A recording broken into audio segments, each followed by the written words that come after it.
और राकेश जी एक बड़ी खबर आ रही है, ओवैसी की पार्टी का भी खराब प्रदर्शन है। पिछली बार 5 सीटें ली थी, हालांकि 4 चले गए बाद में जेडीयू, माफ कीजिए आरजेडी में, वो अलग बात है, लेकिन इस बार सिर्फ 3 सीटों पर आगे है और 24 सीटों पर लड़ रहे थे इस बार चुनाव। और देखिए काफी मतलब स्ट्राइक रेट काफी खराब निकलकर सामने आ रहा है।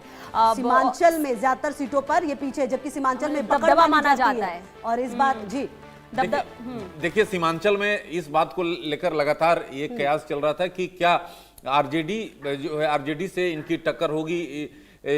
इस बात को लेकर लगातार जो हमारे ग्राउंड से रिपोर्टर लगातार ये कर रहे थे कि इस बार जो है वैसी स्थिति नहीं रहेगी, लेकिन आरजेडी को हराने में जो है ये अहम भूमिका अदा करेगी और वही यहाँ पर दिख रहा है साफ तौर पर। नहीं, लेटर तो उन्होंने लिखा था ना आरजेडी को शामिल कर लीजिए पार्टी में। लेटर क्या खुलकर ओवैसी सामने आ गए थे, उन्होंने कहा था कि शामिल कर लीजिए, लेकिन हो ही नहीं पाया वो अंत तक।